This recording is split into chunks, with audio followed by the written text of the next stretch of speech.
নাহিদ ইসলাম যে কথা বলেছে শতভাগ মিথ্যা কথা বলেছে। শতভাগ সত্য হলো যে এনসিপি গঠন করেছে নাহিদ ইসলাম, উপদেষ্টা মাহফুজ আলম এবং উপদেষ্টা আসিফ মাহমুদ। দল দল খোলা কি কোনো অপরাধ? কোনো অপরাধ তো না, আমি তো বলছি না, আমি শেষ করি।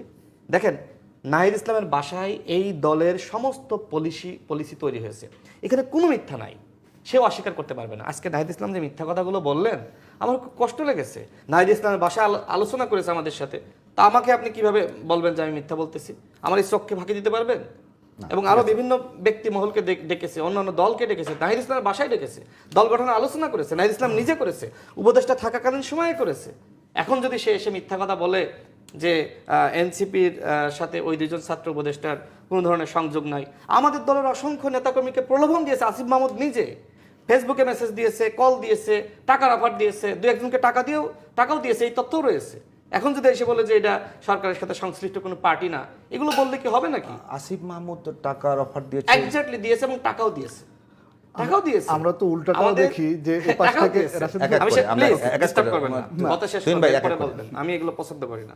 আপনার সময় আপনি বলবেন, লিখে রাখেন, আমি নোট করে রেখেছি। এই দল সরকারের সংশ্লিষ্ট পার্টি এবং সরকারের সুবিধাভোগী পার্টি, এখানে কোনো ধরনের গোপনীয়তা নাই। এরপরে উপদেষ্টা পরিষদের এপিএসদের বিরুদ্ধে দুর্নীতি, উপদেষ্টারা দুর্নীতি করতেছে। এরপরে দলীয় দুইজন উপদেষ্টা যখন মানে কোনো দল গঠন করে নাই, তখন কোনো আপত্তি তো কেউ করে নাই। কিন্তু যখন তিনজন উপদেষ্টার মধ্যে একজন পদত্যাগ করে দল গঠন করলো, আর দুইজন ওই দলের সমস্ত পারপাস সার্ভ করতেছে, তখন কি আপনি তাদের পদত্যাগ দাবি করবেন না? এবং তাদের বিরুদ্ধে অভিযোগটা কি? এই মুহূর্তে বাংলাদেশে এই উপদেষ্টা পরিষদই অনৈক্য এবং নৈরাজ্য সৃষ্টি করেছে, এবং সেই অনৈক্য নৈরাজ্যের মাস্টার মাইন্ড হলো এই তথাকথিত একজন আমাদের মাস্টার মাইন্ড, তিনি মাহফুজ আলম। তিনি কখনো বিএনপির বিরুদ্ধে কথা বলেছেন, কখনো জামাতের বিরুদ্ধে, কখনো গণ অধিকার পরিষদের বিরুদ্ধে, কখনো অন্যান্য রাজনৈতিক দলের বিরুদ্ধে। সুতরাং এইরকম উপদেষ্টার আপনি পদত্যাগ চাইবেন না? তিনি ভুল করেছেন, অন্যায় করেছেন, এবং সেটি তিনি নিজেই স্বীকার করেছেন, ক্ষমা চেয়েছেন। সর্বশেষ বলি, শোনেন, আজকে দুদক কি করলো?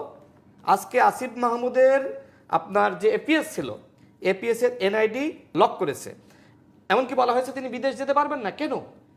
এই যে মুয়াজ্জেম কোনো দুর্নীতি না করলে কি এগুলো আসতো? দুদক কি এমনিতে এই কাজগুলো এত বড় নিষেধাজ্ঞা দেয় বিদেশ যেতে পারবে না? এর সাথে কি আসিফ জড়িত না? আসিফ এবং মুয়াজ্জেম মিলে বেসরকারি সফরে দুবাই গিয়েছিল, সেখানে বিভিন্ন কালোবাজারি এদের সাথে ছবি আমরা দেখেছি। যখন উপদেষ্টা পরিষদের লোকজন একজন নিষিদ্ধ সংগঠনের নেতাকে ঢাকা উত্তর সিটি কর্পোরেশনের মেয়র বানায়, তখন তার পদত্যাগ আপনি দাবি করবেন না? এজাজ সাহেব আমার কাছে আমাদের দলের একজন সহসভাপতির মাধ্যমে 50 লাখ টাকার অফার নিয়ে এসেছিল যে ওই দিনের কর্মসূচি বন্ধ করতে হবে। আমি রাশেদ খান বলেছিলাম, রাশেদ খান টাকার কাছে বিক্রি হয় না।